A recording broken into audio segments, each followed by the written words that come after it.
everybody. Kathleen Titus here, your race director for the Philadelphia Marathon weekend. And I am joined by a plethora of guests that are also going to be with us race weekend, all but minus one who just had a baby. And we are going to get to hear about that soon.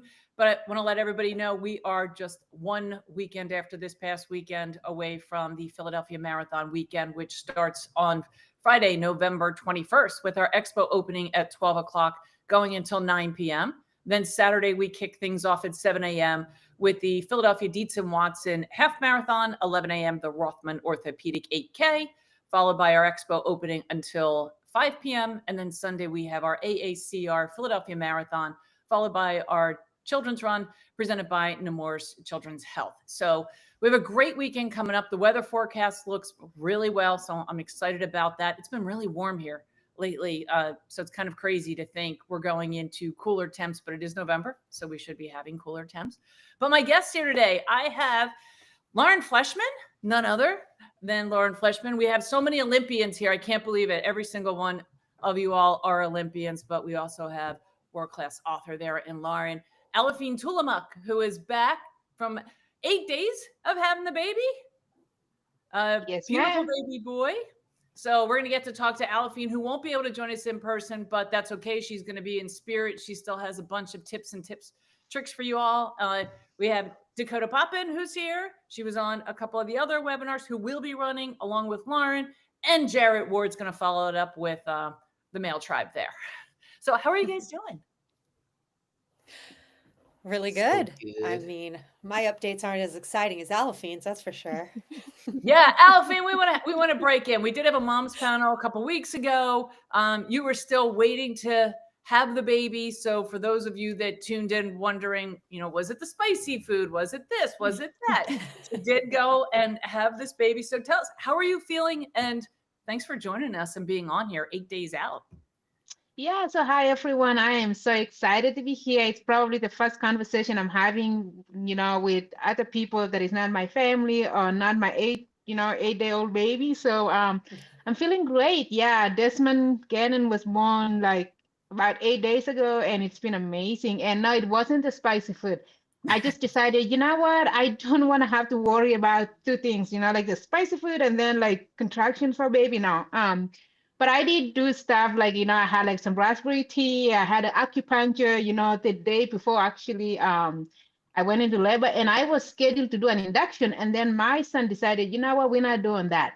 So I went into labor, and he was born literally an hour and a half to the time that I was supposed to start my induction. And it was beautiful labor, very easy, adventurous, as I would like to call. We came home 24 hours later, and it's been amazing. And our daughter, we came home and she was a giant. I seriously, I'm not even kidding. Like, I felt like I was like, wait, she was small, and she's always been small for her age. But as soon as I came home, and I'm like, wait, who is this? Who is this giant in our house? But she's been amazing. She has so much love, and she loves her brother, and she's been very helpful around the house. So we're doing great. That's awesome. And you caught some of the New York Marathon, right? Oh, I woke up. So I started having contractions on Saturday night or Sunday morning at like 1 a.m. And then, I woke up in the morning and I was getting ready for the hospital, but also watching the race. And then right about 37K, I was like, okay, I think these contractions are getting too close. I think I should get going. So I was watching it on my phone on the drive to the hospital. Luckily, we don't live that far. And as we are checking in, I'm like literally cheering and thinking, oh, that is so painful, and cheering. And I made it just to my room as the women were finishing. So that was pretty cool. I didn't follow the guys though, because I was like, okay, now I know how the women did. I can check on that later. So that was pretty cool. Yeah, I love that, because it's like I ran my last race, New York City Marathon, last year, and my son was born, like New York City Marathon this year. That was pretty cool. That's super cool. Yeah, it was cool. His name too. Who knows? Never know. You never know. In there. We're glad that you're here. So it's always good to have you here in spirit. We, that hand that everybody knows that you like to wear around will make its rounds. This team will take very good care of it, but your Philly hand will be there, and your family will be thinking of you. Please take really good care of it. Dakota, you're gonna have so much fun. I mean, you probably will never want to go home. Like Philadelphia Marathon weekend is unlike anything else, but also it's like you get to see things behind the scenes that you don't normally see. It's pretty incredible. I'm actually jealous. I was thinking today, I'm like, I probably could have made it, right? Like it's still 10 days out. I probably could have flown to Philadelphia with like less than 3 week old baby and be like to my husband, be like, here's the baby. I'm gonna go cheer. I wouldn't put it by you. We didn't check it in today. I'm like, all right, you never know.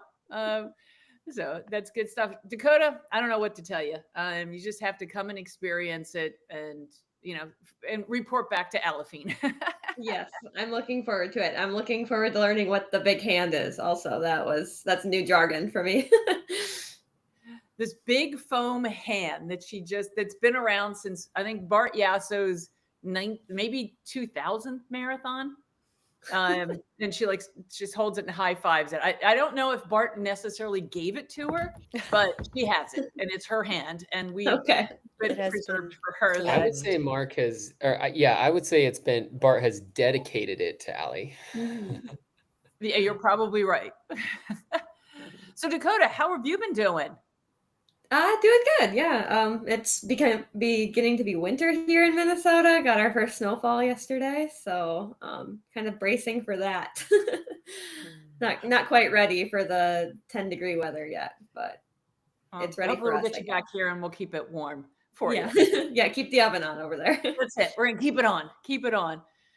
And Jarrett, how about you over in Oxford right now? Yeah, I'm running here and studying private equity. It's stimulating, but I will be working out Wednesday night on the Roger Bannister track with the Oxford lads, so that will be fun. Oh, that'll be super cool. Cool.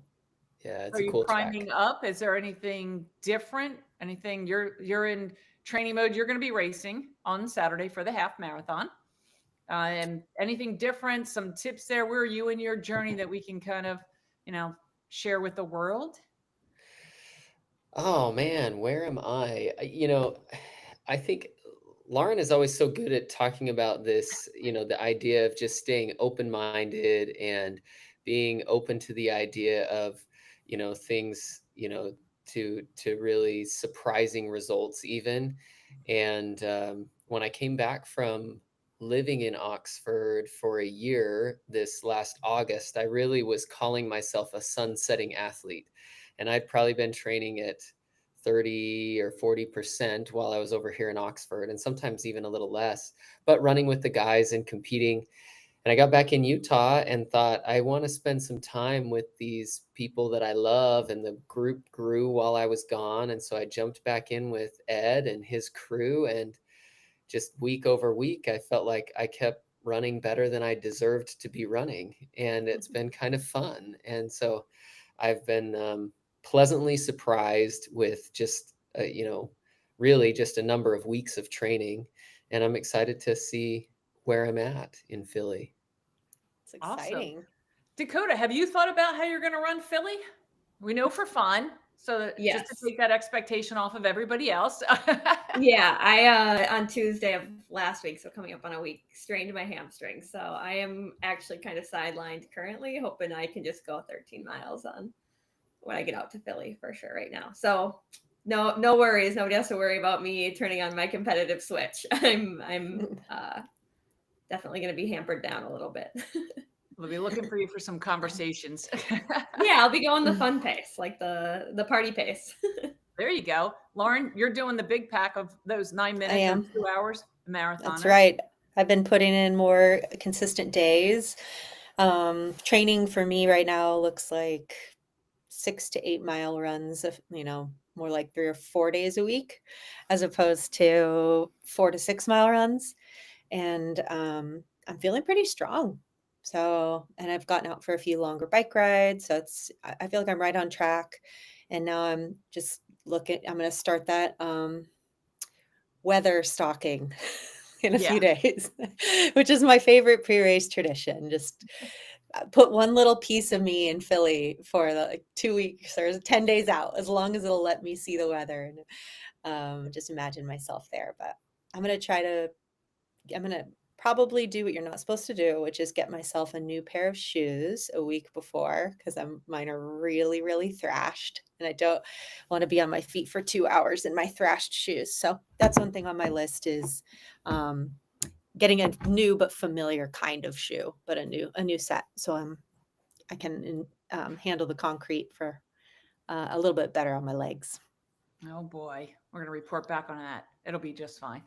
Yeah, no, I'm not gonna like get something totally new, but So Alafine, I know you kind of taken off a little bit on there. Obviously, having this, we have a lot of first-time runners doing the marathon that are asking us about pace. So I'm going to kick it over to you. One, because you've taken the break before and then coming back and all of that. Like, tell the first-timers here, like, what are some tips that you think for either one, it's their first marathon, first half marathon, or first 8K, and some other insight there for some, as we had talked about before, we have a lot of new moms that are also coming in. Yeah, I think that one thing that comes to mind, especially after watching New York City Marathon last week. I did watch a little bit of the guys actually, and there were some people that were debuting. And I remember watching them and thinking, gosh, what are you doing? Why are you running like that? Just because the marathon is such a long event, and you're going to feel really, really good. Like at least the first half, you're going to feel like you're on cloud nine. So my advice would be, you've trained, you know what you're capable of. And on race day, because you're rested and you've tapered, you probably are going to feel amazing and you're going to go over your head. My advice will be just negative split if you can, like start out slow. Even if it feels really, really easy through mile 20, that's fine. I would love for you to get to mile 23 feeling good and then empty the tank for the last 3 miles, because those last 3 miles, those last 4 miles, and they always say, like halfway point in a marathon is 20 miles. But it's like if you get to 20 miles and your tank is almost empty, it's going to be really, really hard. So my advice, just run slow, even if you feel really good. Number 2, fueling is as important as the race itself. I hope you've practiced your fueling. Start with a full tank. Start with your breakfast that you've decided you're going to do. Don't try something new. Don't go to the expo and somebody is handing you something and then you take it. Don't do that. But fuel as much as possible. You want to get again to mile 23, 24, feeling strong, because if you ran out of energy, out of calories at mile 24, those last 2 miles are going to feel like a marathon in itself. And I did that, by the way, on my first marathon. And genuinely, I say this like it sounds funny, but I remember thinking, God, if you bring that finish line closer, I promise I'll go to church every day.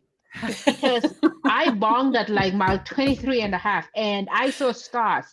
And it was so long. And it's like the finish line wasn't coming and people were passing me. And I was like, I promise I'll go to church every day.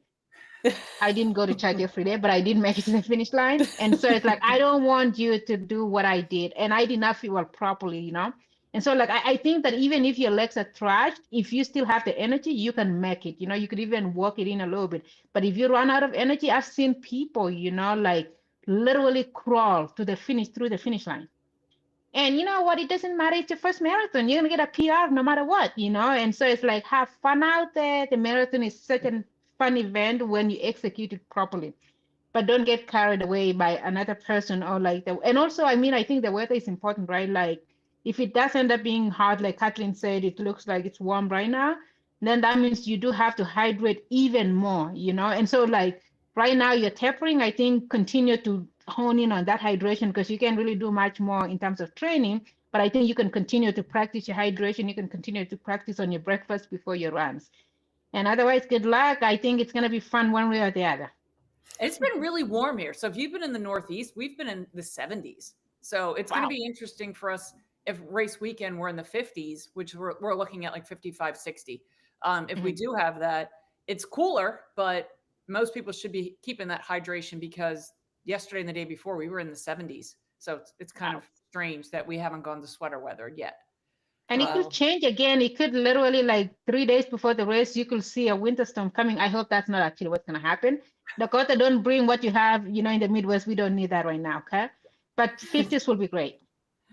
Jarrett, I'm going to flip to you on this. Like, since you're competing in this, what is that strategy for pacing that you're going to do? And then we're getting asked a lot of questions on hills.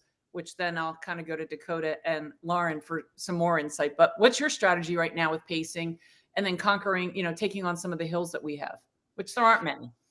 Yeah, there's not too many. And the nice thing is I guess in the half marathon, the hills are really sort of placed in the half marathon wall sort of area. In the marathon, you really have the hills behind you by about mile 16. And so I think we do have the benefit of not having to fight the hills the same time as we're having those mental battles for the most part. But it does mean, like Alaphine's saying, you got to be a little bit patient. I always think one of the most interesting things, in a half marathon for me, it's it's close to an hour race, and and it's a threshold pace. There's sort of a physiological almost line that the body has that you can go on for about an hour. And so the half is fun for me because I love that line. When we're running a half, Lauren's pacing the sub 2 hour half marathoners, and 2 hours is a long time to be on your feet, and it involves some pacing and it involves some patience. And I think that those things are important. And it's also important, if you're going for, PRs and really wanting to push yourself, to be able to sort of live in this dichotomy of, I've got to listen to my body, I've got to be patient, I've got to fuel. And then at some point in the race, you sort of have to be able to say, and now I'm done listening to the information coming to my brain, and I'm going to trust the pace and the rhythm and the training that I've done, and I'm just going to go 1 mile at a time. And I think that's part of the running journey that we all get to go on, is figuring that out for ourselves. And in the first one, you have to be a little bit patient as you figure it out. And then probably someday you're going to have to cross that line, right, Allie? And you might be crawling into the finish line, but you'll figure it out. And so in the half, to me, it's sort of a game of trying to be patient through about 6 or 7 or 8 miles. And then it's a game of using miles 7, 8, and 9 to sort of focus me into being ready to try to stop listening to my brain and listen to the pace that I know I should be running. And I think we can use that in the marathon as well. And I think that's a great one on focus. And I'm going to go Dakota, and then I'm going to come to Lauren. So one of the questions we're getting asked, Dakota, is, how do you handle we're talking about these weather changes of, you go into a race, you've been training in this condition, now you're going to show up and it's going to be this. And how do you, one, clothing wise, because asking, even about clothing, but then how do you stay focused when you've been training for a certain condition, but now your race day has something that's completely different?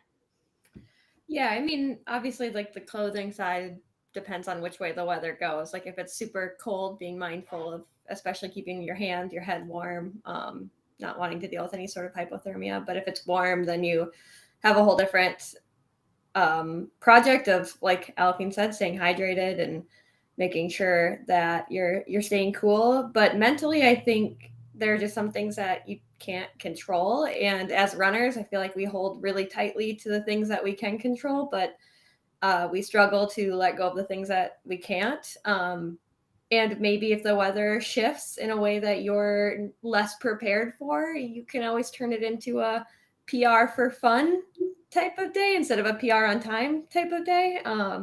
If it is warm, especially, that obviously makes it really difficult for us to run to the best of our abilities. So just trying to switch your mindset and say, like this might not be what I prepared for. Does not mean that your fitness just gets thrown in the garbage. You will, get fit for another race where you will hit that PR out of the park. But if the weather switches, just be prepared to have fun, which who doesn't want to have fun anyway? So I love this. These are like real easy segues. Because Lauren, I like talking mindfulness and meditation and thought process with you. Yeah. You tend to nail that. And that's really what I want to talk about now, is because people are really trying to go through that mantra we talked about in some previous webinars. Like, what is the mantra that you're telling yourself? And as Alaphine had said, your first couple of miles, yeah, you feel great, but then the wheels start to come off, and as Jared said, yeah, I've got this, but then when my body is told to kick, my body has to kick. So kind of like bring that together for that mind shift, mental space. I think you do the best, like amazing job of articulating that for the group Geez, of no really. pressure. It's kind of like how I go. I'm like, oh, I got Well, this. But the questions are flowing in, and I know that that's really that, Yeah. especially for first timers. There's a lot of anxiety around that. Oh, well, this is my first big marathon. Like this is my first marathon. Not only is it their first marathon, it's a big race too. Just yeah. for people. Well, I'd say that whatever the distance, marathon, half, 8K, I think it's useful, especially for first timers, to break the race into at least 3 parts. And if you've never done this before, just say 3 parts. And they don't have to be equal parts, right? So it could be that the first, for me, the way the half marathon breaks down is it's mile 1 until the 9-mile mark is part 1. Because I can pretty much know I can do that on a good day, bad day, whatever. I'm not going to be overthinking it. The miles will probably just click along and there's momentum, and I'm not mentally or physically that tired yet. And then part 2 is miles 9, 10, and 11. So there's a 3-mile section. That's part 2. And then the last 2 miles are my final section. And it doesn't always have to be that way, right? You design it around each race, but pick what your 3 sections are, and then come up with a mindset that you want to aim to be in. So that can be like, you can reduce that down to 1 word or 1 little slogan. And you may also choose, in addition to that mindset, have a specific strategy that's like an action item. So an example of this would be, I focus on the first part 1 of my half marathon through mile 9 on relaxation, use as little energy as possible to get the job done. And so that's what I'll return myself to over and over again through that part. And so what that looks like in the mindset is returning to that word, and then I pretend to dump a bucket of water over my head, a bucket of relaxation, and I just feel like from my head down to my toes, each part relaxing all the way down until I have done that exercise all the way down my body. So come up with a way to pull yourself back into that part. And then from a strategy perspective, that's things like following the pace that I feel confident that I could do. I may use my watch as a cue. I know I have to be careful of not getting carried away. I can be a little bit like my inner kid that's just competitive. I'll be like, "Ooh, I want to stay with that girl, or I want to stay with that guy." And I have to try to stay focused on what I'm doing. And then part 2, it's something else, right? So part 2 for me, it's more about sticking on to somebody. I have to engage my competitive side in that middle section in order to get that job done, right? So instead of looking inward, I am looking around me, and I'm sticking to people that are going a good pace, and I'm like getting engaged and riding with them. And then on the last part, I'm really thinking about running with my heart. So it's about an expression of myself. It's an expression of the work that I've done. It's an expression. And if the time isn't going my way that day, then it's an expression of community, of like just this awesome thing we get to do together. But really it's about open-heartedness. And so that can look a couple different ways depending on how the race goes. So that's just an example of what I do, but maybe my advice is to take a little bit of time, just 5 minutes, even with a journal, break your race into 3 parts and think about the mentality you want to be in each one, and maybe like a concrete task or 2 that'll help you do that in each of those sections. Yeah, and somebody had asked about where is it in Philly, like towards the end, that they know we're at the end? Well, one, you're going to see a mile marker 25, but you're going to hear really big crowds. So for those that are new to this race, the back end does have energy on that 19 to 21, where you go into Manayunk and the streets are crowded. And when you get to 22, 23, you might feel like there's a little lull there because you are on Kelly Drive in the Schuylkill. But really 23, 24, 25, you're going to start to feel the crowd. So everybody's always asking, like, what are the iconic things to see? There's a lot in the first 13 miles because that is through the historic district, which then takes you through University City and out to Fairmount Park, which is 9 times bigger than Central Park in New York. So it's vast. But you will, for those new runners, know that there will be this energy that's going to pull you through. I often say, look for Boathouse Road, but as a runner, you're not really paying attention to that scenic part when you hit those last couple of miles. It's like, Alafine, and Jarrett were saying, you're looking for that finish line. Like it is, when am I going to get done? Luckily, you're going to have a crowd that will pull you all the way through that.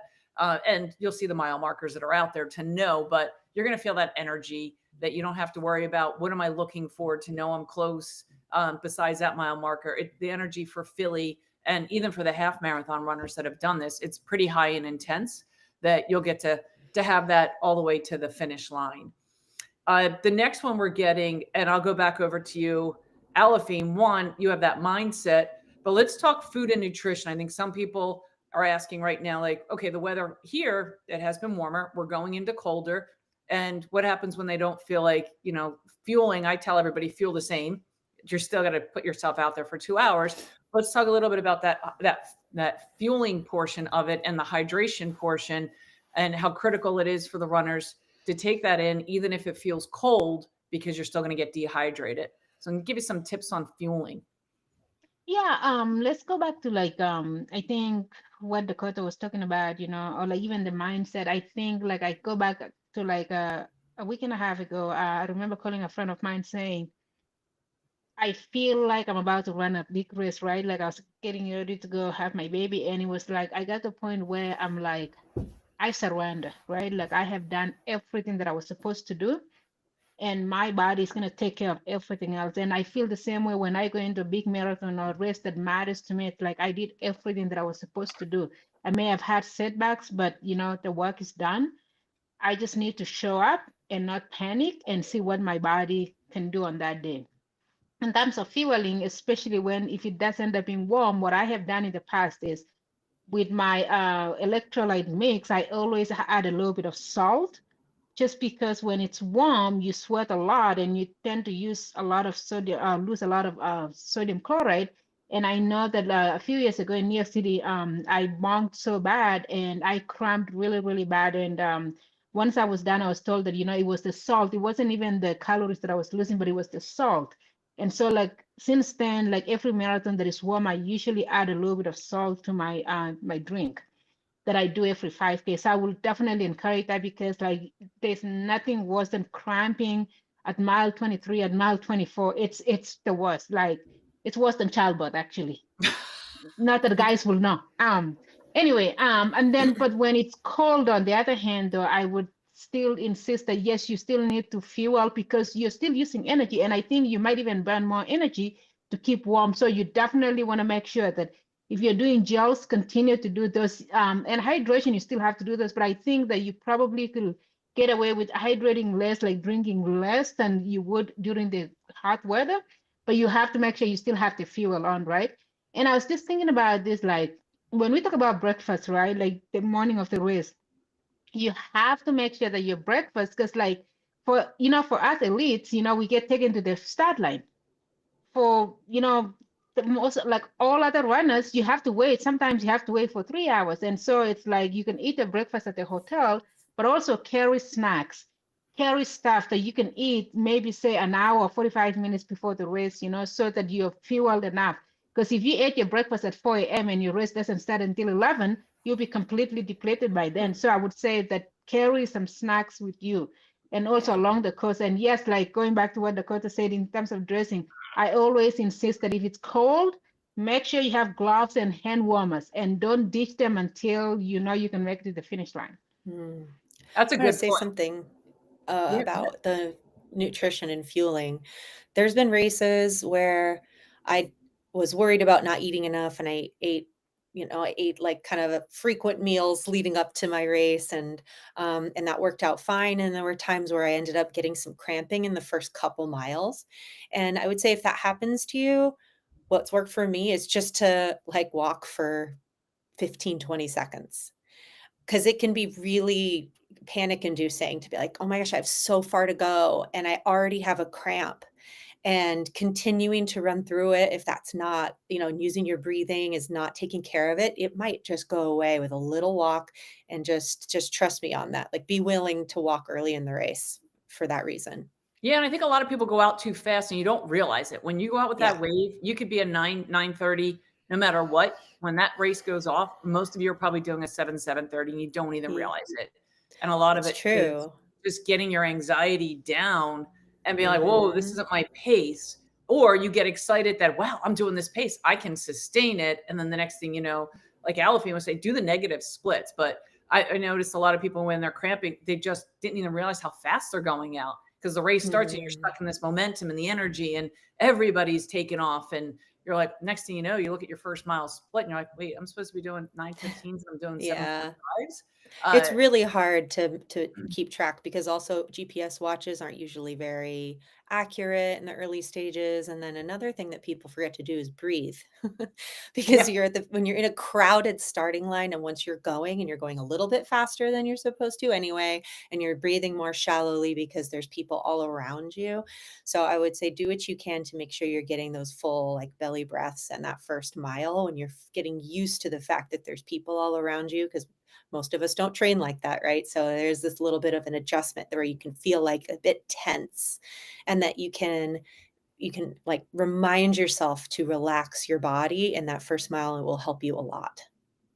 Dakota, and I'm going to ask all four of you that's one, because Alafine and Lauren just nailed it. How about you? What thoughts, tips? Because this is a big one for a lot of people. For the weather. For the weather shifting, and then even like Lauren said, you go out, like what is it that you get? You have the anxiety, you may have the weather. Again, a lot of people here aren't going to be used to these cooler temps, because it's kind of coming on pretty quick, the cooler temps there, and just like that whole anxiety, nutrition balance there, that you could have, even the fueling part of it, of making sure that you're taking in the fluids and the right fuel. What combinations tend to work for you when you've been training for one and all of a sudden you're hit with something else, other than enjoy it? I think that's, even Lauren said, relax, enjoy it. Yes. I mean, I think that's number one, when it's out of your control. But if it's going to be cooler, for what I found is that I think maybe Alafine had alluded to this, but I tend to burn more calories when it's cold. So I need more carbs, and so I'll be more thoughtful about that. All of this to say, we're 14 days from the marathon. So like, I don't want to encourage anybody to try something completely new on race day. At this point, hopefully you've been kind of doing your homework in your long runs and testing out the frequency of nutrition that works for you. So I would just try to rely on that. And you can, of course, add or subtract a few carbs here or there, but don't, if you're used to taking carbs every 4 miles, don't all of a sudden start doing it every 2 miles, or start, really taking in way more. Don't start adding many carbs, I guess. So I think that's just like trusting what you've been doing is going to be the best advice I can give right now, because it's not really the time to make any big changes. So Jared, how are you preparing, like coming into race week? How's your nutrition going? What does your morning routine look like out there? Well, I'll be racing for an hour. For the most part, I can do that without additional fuel or nutrition. And so my default plan is just to be really ready to, to have eaten plenty of carbs the day before, to get up in the morning and eat something like oatmeal that I'm used to, or peanut butter on a piece of sourdough toast or something like that that I know settles and I'm used to. And I think that I really benefit, in whether it's in a full marathon or whether it's in a half where you're going to want fuel throughout. There's a good, better, best in terms of preparation and time and honing it. But I think something that is good is just to have a plan. And even if that's, I would tell somebody this that was talking to us at the expo the day before the race, and they don't know what they're going to do and they haven't tried anything. I would say, well, come up with a plan. And there's some good theories. There's some science on nutrition. You should maybe try to get in, about 100 grams of nutrition per hour. And, there's some rules of thumb. When it gets hot, I shift my focus to hydration, because the hydration is more critical even than the calories. If you start getting dehydrated, it's even worse than running out of glycogen. But I think to have a plan is so helpful, and it helps my anxiety to have a plan. And if you have to adjust it, that's fine.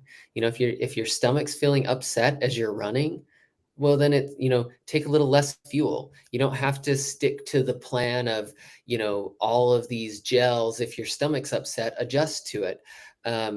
Or if you know, you feel like you can handle a little bit more early on and you think, hey, you know, my stomach actually feels pretty good. Maybe I'll sneak an extra gel in now and that'll be one done that I won't have to get in later, then great. But I would say to have a plan, it's really hard to come up with a plan when you're already stressed and when the running's already hard and when you're already juggling so many things in your mind to say, oh, what should I do at mile 13? Should I take a gel? Should I take a drink? And if you just have a plan, then you can change it. But I think to just have something dialed down can be so helpful and keep you kind of guided in the right direction. And I've got a lot of people that are asking, and that's a great segue there, because people are saying, you know, what's the most challenging part of the marathon course? And I think it comes down to, and I'd like, you know, from all of you to look at it is, well, it doesn't necessarily mean it's the hills. It could just be when your mental part comes. It could be how your body's react. It could be any part of that race could be the hardest part of the race. So, you know, I'll start over, Alafine, with you. Like when you're giving advice and someone's saying, when you're looking at a race, what tends to be the hardest part for you? Is it the hills, or is it kind of that same thing of later in the race, it's just reacting to your body? And as Jared just said, you have a plan, but you might have to pivot because the body says one thing at this time that you weren't expecting. You know, that's a very good question. It takes me back to 2023 Boston Marathon, where I felt really bad from the beginning. And I felt really, really bad, I think, for 19 miles. And then I got to mile 20 and I felt amazing. And I remember coming down Boylston Street with literally like a tank full of gas. And I'm like, where was this? You know? And so I think when it comes to marathon, you just have to expect that any point of the marathon will be hard. It might be the beginning, you know, you might be feeling like if it's cold and the gun goes off and it's like you can't feel your body. And it's like, am I going to do this for 26 miles? And I think that's when you're like just 1 mile at a time, right? It could be really hard at 13 miles. When I ran Houston, my second marathon, I got to 13 miles and it became very, very difficult and it never got easier, you know? And so it's like, I don't think you can be prepared for when or where it's going to be hard. Just know that it will be hard.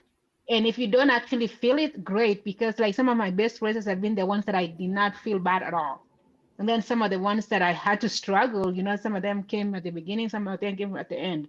But something else that I was gonna add to when it comes. Al, I can't hear you. Oh, there you are. Can you hear me? Okay. I think what most people don't talk about when we talk about taking fuel every, you know, 4 miles or every interval is, I don't think you have to take the whole thing all at once. What I usually do, especially once I hit 30Ks, I actually take 2 gels. But I still take my, you know, like if it's Gatorade mix, I still do that. So then I'll just get the electrolytes as soon as I get to 30K. I'll dump the bottle and then I'll have my 2 gels. And what I do is that I will just continue to take them literally like for the next 5K. Like whenever I feel like it's getting tough, I'll just get a gel. You know, like it's like, especially on a day where you don't feel like you want to take anything, it's like taking a little bit of it is better than not having it at all. So it's like, if you don't feel like taking it, don't throw your gel away because you might need it, but you can also take it, you know, small amount at a time. And I feel like you're still getting the calories that you need without completely bonging. And if you do end up bonging in the end, it's better to actually still have calories, you know, in your bag, have a gel in your bag because you can still use that. And I think I've heard that even just the sensation of having some food in your mouth gives you energy, even if you don't swallow it. Like some people talk about, like if you feel like you cannot swallow it, just having that mix in your mouth and spitting it, it's gonna like create this illusion to your body or to your brain that you took some calories in. So I think that would be important too. Yeah. Dakota, your thoughts?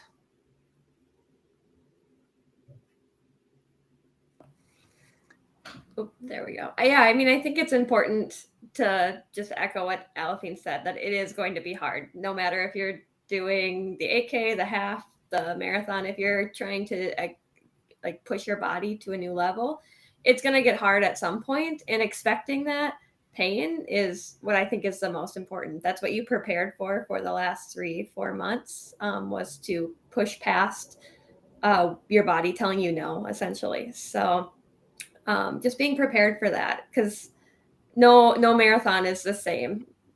Sometimes you feel great until mile 20, and sometimes you feel bad at mile 8, and there's just no way to know when that's going to come. And just to be prepared for the pain and just welcome it and say, hey, this is why I trained so hard, was to be prepared for this pain. It's, I get it all the time, like, oh, running marathons must be so much easier for me than it would be for a 4-hour marathoner. And that's just simply not true. I endure as much pain, and maybe more than others even, it doesn't ever get easier. It's just learning how to manage it. Yeah. And if you've done the long runs, you've put in that homework, you've done it, you pretty much are aware on that.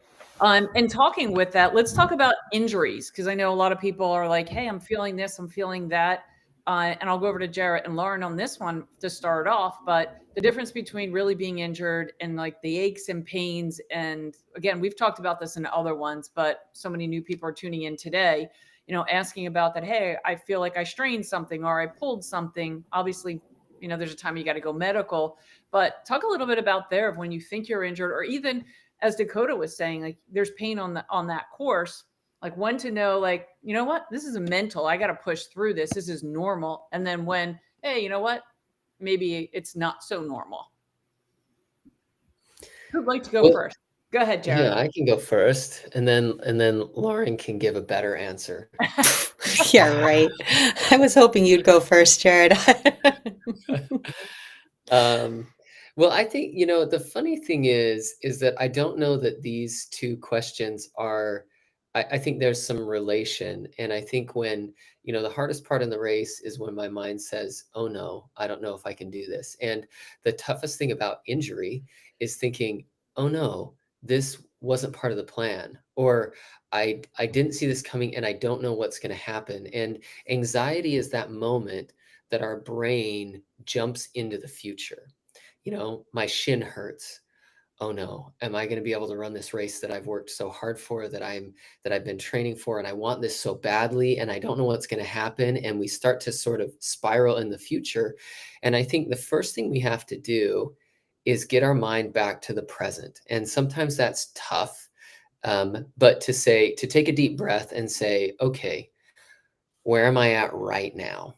Well, right now, my shin bothered me this morning on the run. So I think what I ought to do is, ice it, rest it, rub it out, sit in a warm bath, look up some things on the internet and kind of see where we're at, or get into my PT or whatever, and take it from square one and then work forward before we get too far ahead of ourselves.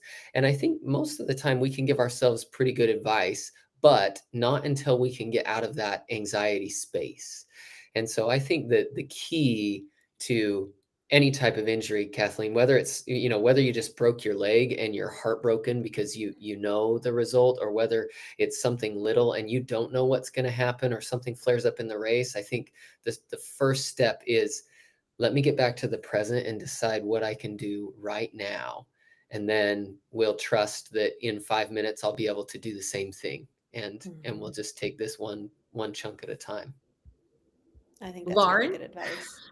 I guess the only thing I would say is, if you are at the point where you need to ask for medical advice, like if you're unable to get there on your own, I think that the most important question that I would ask for myself and the athletes I coached was, if I run on this, what is like the long-term consequence? Is there a long-term consequence? Like what? And just know what your risk is.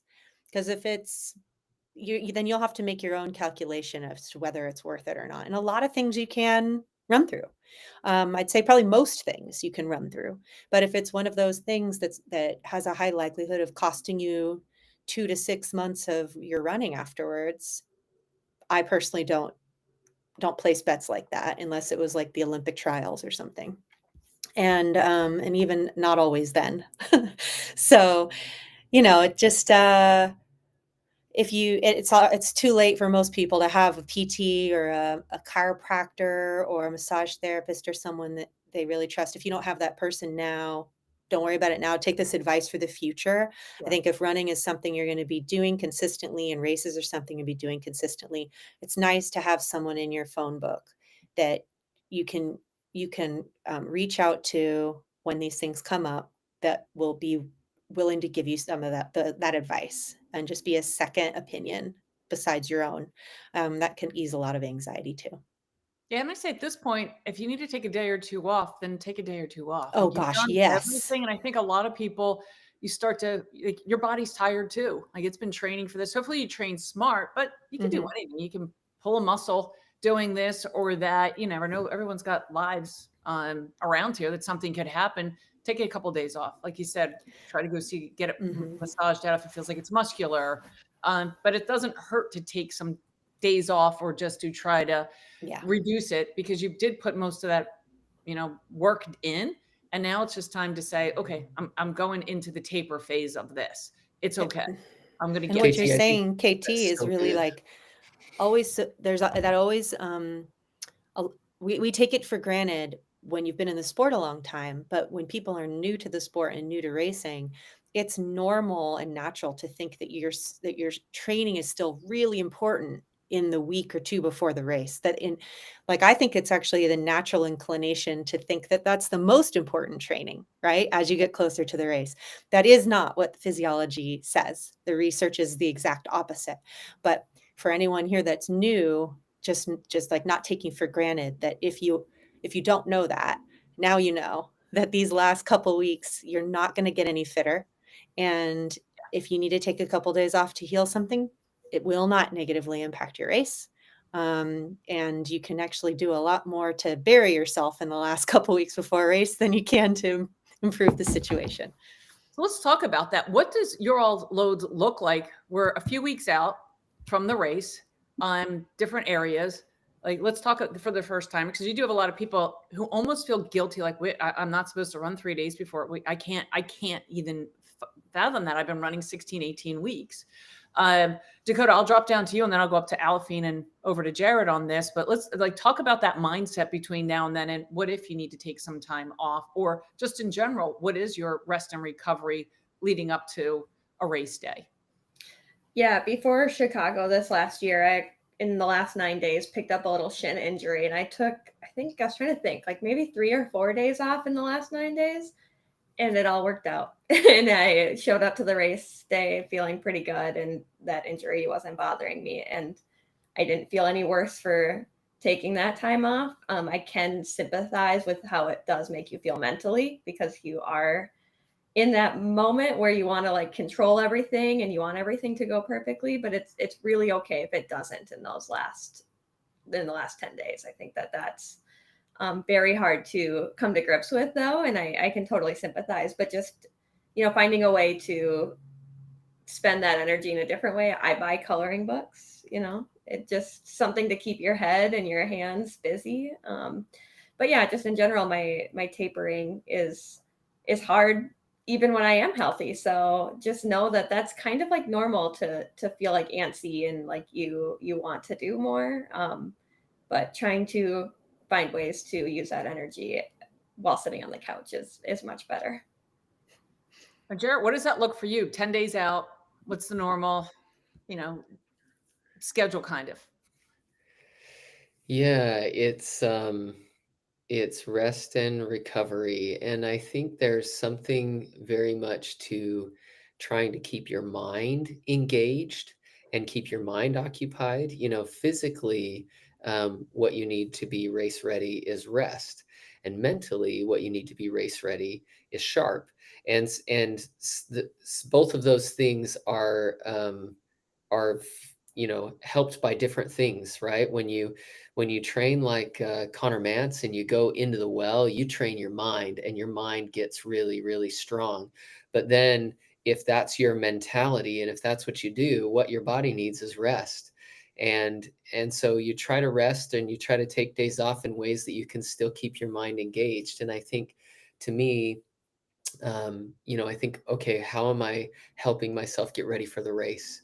and maybe it's taking a nap, and that is getting me ready for the race. Or maybe it's taking a day off and working on something, doing extra hydration, really dialing in my fueling, making a healthy snack and eating a healthy snack, doing some of these things just to keep the intentionality, sort of keeps my brain engaged while I sometimes feel a little stir crazy resting going on into a race. But the harder you've trained, the more taper that you need. And so for those that have really had their heads down and you've been training hard, I think it's important to remember that when Lauren says there's and I guess I think of Meb actually for this. I remember him one time saying, Jared, and we were probably a week out from the Olympics, and he goes, Jared, there's nothing you can do to get yourself fitter for this race, and there's a lot you can do to mess it up. And that was kind of his way of saying, shift your mentality, focus on recovery. And I like being intentional, but you just have to be intentional about other things than mileage and fast splits. Aliphine, what's your normal, 10 days to go, 2 weeks out? Yeah, so usually for marathon, actually my last big workout, which is a big tempo, is 14 days out. And in the past, we did the 14-mile tempo, 15-mile tempo, and then the next day we took a day off. But usually it's like, 14 days out, you do the big, marathon specific workout. And then the next 3 days, there's no workout. You just take a day off or you taper down completely. And then, you have some sharpening workouts. But I will speak this as a mom, right? Like, it's like if I am training for a marathon and I'm thinking about, Jared, I'm thinking about the future. I know you said don't think too far into the future, right? But like as a mom of two now, I'm thinking for my next marathon, like if I'm training for a marathon, that means I'm not able to be the best mom that I can be. I'm not able to attend all of the activities that my kids are doing. I'm not able to do family movie nights. And so my goal is that the last 2 weeks, I am going to try to be the best mom that I can be, to be the best spouse that I can be, because then that distracts me from the marathon, right? Like I could color with my kids. I could take my kids to a playground as long as I can sit down, right? And so I think like a lot of people running this marathon, like probably have families, they have jobs, they have friends. This will be the time to hang out with your friends and maybe not indulge, of course, like you can enjoy life after the race, but like this is the time to like focus on things that don't take too much of your energy from you. And that way it's like you can be the best friend that you possibly can be, have fun, and it's like it takes away the pressure of having to perform. And it is really hard as a pro athlete, like for example, like I've been training really hard, and it's like maybe if you're coming off an injury, you feel like you're behind, and you feel like you finally started, like your training started picking up, and it's time to taper, like Jared said and Lauren said. There's absolutely nothing you can gain in those last 2 weeks. So rest is more important than anything else. So focus on activities that don't take a lot. I focus on braiding my daughter's hair. I try to like change her hair all the time. So when she goes to school, the girls are like, "Oh my God, your hair is so cute." I'm like, well, I did that. I'm winning in some way. So I focus on winning in other aspects of my life that I don't usually win. That's some great advice. Now I'm going to go to Lauren on this one, but everyone's like, so are you telling us not to do the shakeout, like a shakeout run? So not to take people to too extreme. Talk about that leading up to the race. And again, let's add in here now. When would you add a little shakeout run? Most people do take the time off, but the day or two before you are looking to loosen up. Why don't you hit on that one a little bit for us too, that time frame, because you're doing it, you're getting ready. What is this time between now and race weekend, and then the shakeout piece of that? Well, them because there's a lot of shakeout runs race weekend. Yes. Well, as Jared was saying earlier, like what your taper needs are vary based on what your preparation has been, right? So I'm not going to taper very much because I'm not training for a maximal effort. I'm going to be pretty consistent all the way through the race because I'm not putting myself in a training hole that needs a recovery boost to maximize it. But as for what most people are doing, yes, I think the taper makes perfect sense. And yeah, so a shakeout run, I always like to go for a short run the day before and get onto a little part of the course. It's fun when you are traveling to a race because you often have arrived just maybe 2 days before and you've gotten settled into a hotel and you get to explore a little bit. One of my favorite things to do is to do my shakeout run. 2 to 4 miles and finish with a cup of coffee and maybe meeting a friend and then going back to my hotel and getting some good stretching in and watching a show or listening to a podcast or talking to a friend with my AirPods in while I'm stretching. Just something I like to, when I was hearing Alafine talk about connection and friendships and family, it's a lot of things that pull you into the present and pull you into an open-hearted space, right? That connection and caring and the parts of your identity that will still be there after the race is done, after your last ever race is done, those parts of you will remain. And so I think there's like a beauty in that. And it's not that you're running away from your intentionality and the meaning of what you've been putting your time and effort into. And I'm sure there's a million little ways you pull that intentionality into your day with your nutritious meals and your preparation with talking to your coach. And so just try to get like a mixture of those things in, I would say, in the last 10 days. And then 2 or 3 days before the race, I like to do some pickups at race pace. And pickups just means a short period of time, 1 to 4 minutes. It depends on what you or your coach says, but where you're going faster than your easy run pace, you're clicking into your race pace, you're reminding your body what it feels like. You're not doing it to get fitter. You're just doing it as a little bit of a refresher and a way to get your wiggles out. I was Awesome. gonna add this, Kathleen. So over the last few years, especially once I started coming to Philadelphia and went to Boston, what most people that are pro athletes don't realize is that the marathon weekend is a celebration. There are so many companies that are putting on, like Shakeout Run, and so many people want to meet their idols, right? And I think that's when having a plan is so important. It's like everybody that you admire, that you see on TV, is going to be in Philadelphia, right? And it's like your mind is like, I'm going to meet all of these people. And then it's like you get exhausted trying to go to all of the, like literally, like every company is going to put on like a shakeout run the day before the race or 2 days before the race on like, and it's like everybody's doing it. And so it's like, have a plan. Okay, this is the shakeout run that I'm going to do.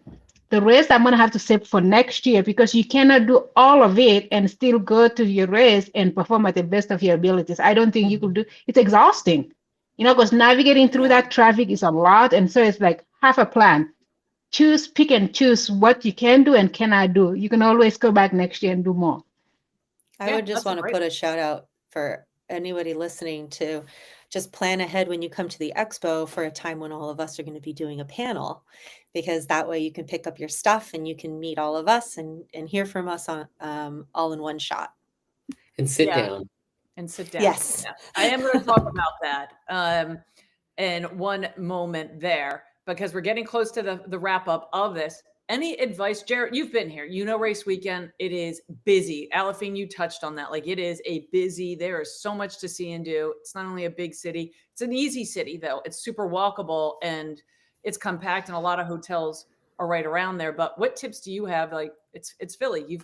You're a Philadelphian now, an official one. You and Paul. Well, enjoy it. You got to go to Reading Terminal Market right downtown. You gotta enjoy things while you're traveling too, and don't overdo it. Rest, stay off your feet a little bit. My rule of thumb for race week is 30% of my weekly volume off of my max, not counting the race. And so if I've been running 50 miles per week, then race week, I'm going to run 15 miles from Monday to Saturday before the race. And so I think, if you want a rule of thumb, something to just rein it in. Nice. Dakota, I'm going to wrap up with you before I go into some housekeeping. What are some last tips here? You're coming in, you're running. I love that you're running just to get a vibe for everything. So it's kind of cool that all three of you are doing different things out there race weekend. Yeah, I mean, my last bit of advice is just to, enjoy it and just celebrate everything that you've accomplished in this training block. That's like Alpine said, what you're going to Philly to do is to celebrate and put a cherry on top of all the hard work that you've done. Yeah, awesome. And like Lauren said, there is a seminar series on our expo be opening from 12 to 9. It's a long day. There's a lot of things going on. These people minus Alafine, who will be tuning in remote. So check out our social media because she will be on there giving you all the little tips and tricks and all of that. But if you are in person, Lauren's going to be there. Dakota, Jarrett, they'll be doing speaker series. They'll be talking through everything from what to expect on a course. We have so many other good speakers that are coming in. Chris Koch, he talks about anything is possible. He is an athlete who was born without arms or legs, does this on a longboard. He will be participating in race weekend. Latoya Snell talks about what it's like to be a back of the packer. And she's a professional runner, but she's slower. For plus size people, 7 hours. What do you need to do to prepare to be out there for 7 hours? Again, as Dakota said, everybody's pain is the same. It's just at different levels of that, but everyone kind of goes through that journey. So come in and check it out. And there'll be meet and greets with these folks here to talk about it, to help ease any anxiety that you might have. And then race day, as this group here said, just be prepared. Have a mental note of how you want it to go. Think about your long runs, but relax. Security lines, what I will talk to this group about is Philadelphia. A lot of our hotels, we are a start and end in the same spot. And there's a lot of hotels around there that people think, hey, I can just walk out of my hotel and get to the Philadelphia Marathon. And without fail, it doesn't matter how many walkthrough magtometers I put, 15 minutes before the gun goes off, it looks like someone literally came in with mega buses and dropped everybody off because now the lines are exorbitant. Get there early. We have heating tents that open up at 5 a.m. and they're large and they're massive. Now, granted, you're not going to put 15,000 people in there, so be respectful, rotate in and around, drop your gear off. You want to be there at least an hour ahead of time, if not more than that. You can bring in your snacks, as we heard here. Bring in the snacks. You can bring in liquids, but they need to be in a sealed bottle. If you are wearing the hydration vest, the bladders need to be empty. We do have fill stations with purified water inside, so you don't have to worry about that, carrying it in. But have a plan, especially if you're going to get there. We open up at 5 a.m. The race starts at 7. We do have plenty of magtometers and everything for people to go through, but not when everybody shows up 15 minutes before a race. So, sometimes people are like, hey, I was there 30 minutes beforehand. You got to really give yourself that hour. Everything is secure in the city because we are a start and end point. We want everybody to get in. We want them to have a great experience, but give yourself the time, utilize the resources that we have. There's plenty of areas to walk around, to connect, to see people, to warm up, to drop your gear. We also have a huge clothing drive. Wear as much clothes as you want to wear. We will pick them up once you discard them on the race course. So come layered up, come dressed with everything to stay nice and warm, and don't worry about it right before the race goes off. Discard it off to the side. We will be donating that on Tuesday to the Salvation Army. Last year, we had 400,000 pounds of clothes. So don't be afraid to do that. You can bring old shoes that you want to throw away. We'll recycle those for you as well. This year, for the Expo, we do have an app. There's a Philadelphia Marathon app. You all are going to be getting emails today that talk about this app and selecting your time for the Expo. What we want to do is give runners the best experience. So by having time selections based on the hours allows us to even out the flow. It can be cold this time of year. We don't want people wrapped around the convention center. We want you to come in and have a great experience. We want you to have ample time with these athletes here and everybody else. So look for that race app to come out, download it, Android, iOS, take a look at that. Then cheering. Everybody's always like, where's the best place to cheer? City of Philadelphia is based on a grid system, which means everything's kind of in a square. You can see your loved ones for the half marathon at the beginning of the race. You can see them midway at the 6 mile mark. This group is known to go out there and to cheer alongside you.